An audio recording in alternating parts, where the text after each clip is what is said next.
Welcome friends. NTFC NTPC math का है, अगला भाग है ये। तो चलिए आज का हम ट्रिक्स देखते हैं। आज क्या क्या ट्रिक्स लेकर आया हूँ, आपके सामने रख रहा हूँ। ठीक है, तो पहला प्रश्न है, किसी वस्तु के मूल्य को पहले 10% बढ़ाया गया, फिर 15% बढ़ाया जाता है, तो इस प्रकार कुल कितने प्रतिशत की वृद्धि होती है ना।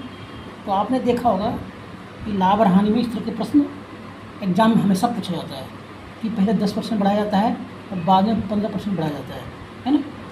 तो इसको हल क्या कैसे करना है, इसे ही करना है, ट्रिक है ये।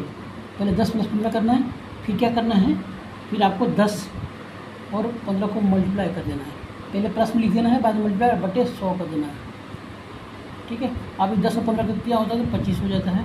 ठीक है, इसमें ऐसे काटोगे 10 100 हो गया है ना। अभी 1.5 लिख सकते हैं इसको ना, 1.5, तो आपका आंसर हो गया 26.5। तो कितने प्रतिशत की वृद्धि होगी, 26.5 कितने ही इनका आंसर होगा। इस तरह से हल करना है आपको शॉर्ट ट्रिक में। ठीक है, आगे बढ़ते हैं, अगला प्रश्न देखते हैं।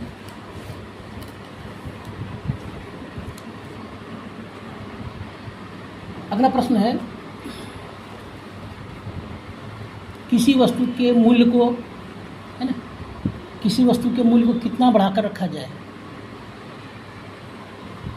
किसी वस्तु के मूल्य को कितना बढ़ाकर रखा जाए कि 20% बटा देने पर भी 20% का लाभ हो। ठीक है, इसको हल कैसे करोगे, कितना बढ़ाकर रखा जाए कि 20%, 20 + 20 हो गया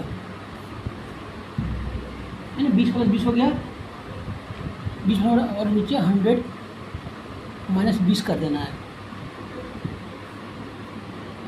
ठीक है, इंटू 100 कर देना है यहाँ पे, यानी कितना बढ़ाकर रखा जाए कि 20% बटा देना होगा, 20% का लाभ हो। तो 20 दोनों प्लस कर देना, नीचे 100 से माइनस करना और 100 मल्टीप्लाई कर देना।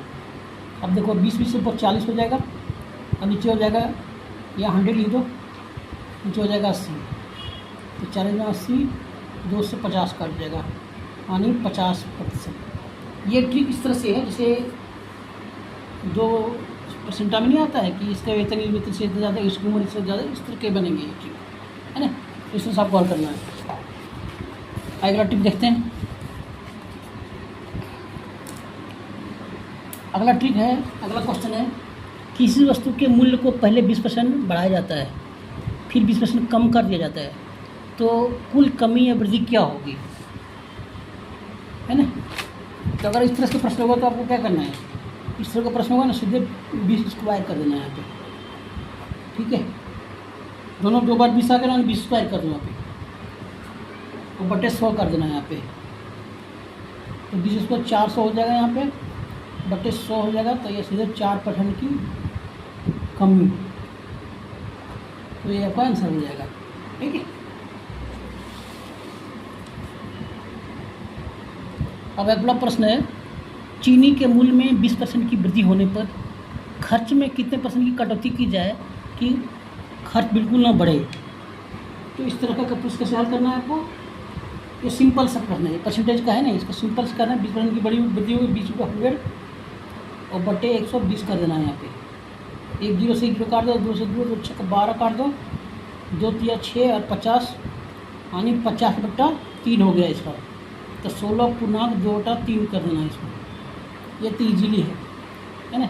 परसेंटेज में इस तरह के प्रश्न आते हैं तो ऐसे ही करना है कि इसका आयु से मुझसे इससे ज़्यादा हो तो वो ज़्यादा रहेगा प्लस कर देना, नीचे कम होगा तो घट जाएगा यहाँ पे, ये ध्यान रखना है आपको। जो ट्रिक और देख लो, कौन ट्रिक आपके एग्जाम में काम आ जाए, खाना मुश्किल है, सबको ट्रिक देखना है आपको काम है। ठीक है सर, अभी प्रश्न देखो, किसी वस्तु को 600 रुपये में बेचने पर 20% का लाभ होता है, तो वस्तु का क्रय मूल्य ज्ञात करना है, सीपी ज्ञात करना है। सीपी निकालना आसान पर बताता हूँ, एसपी बटे 1 + R/100 कर देना है यहाँ पे। एसपी हो गया 600, 1 + 20/100 हो गया यहाँ पे। ठीक है, अब यहाँ इससे को 5 + 1/5 हो जाएगा यहाँ पे। यहाँ से होगा 600 × 5/6, 6 को 100 से काट दोगे, यानी इसका आपका आंसर हो जाएगा 500 रुपया। ठीक है, इस तरह से निकाल लो। इस तरह का तो ट्रिक नहीं लगाने की जरूरत नहीं, छोटा सा सीपी निकालना होगा, उसका ट्रिक नहीं लगाते हैं हम। जो ट्रिक का प्रश्न ज़्यादा पूछा जाता है ना, ये तो इजीली हल करोगे क्वेश्चन से। अब देखो ये प्रश्न देखो, है ना, ये प्रश्न एग्जाम में आता है। ठीक है। प्रश्न है त्रिभुज के दो कोणों का योग क्रमशः 30 डिग्री और 100 डिग्री है, तो तीसरा कोण ज्ञात करो। देखो त्रिभुज है ये, ठीक है, ए बी सी 100 डिग्री का है और ये 30 डिग्री का है, तो ये का वैल्यू निकालना है। तो इसका वैल्यू x मान लो, एक्स बराबर हमने क्या पढ़ा है, त्रिभुज के तीनों कोणों का जोगफल 180 डिग्री होता है। 180 डिग्री होता है, -100 और 30 घटा दो, 130 घटा दो, कितना हो 50 डिग्री। तो यही आंसर हो गया। थैंक यू दोस्तों, उम्मीद करता हूँ ये वीडियो आप सभी को बहुत पसंद आया होगा।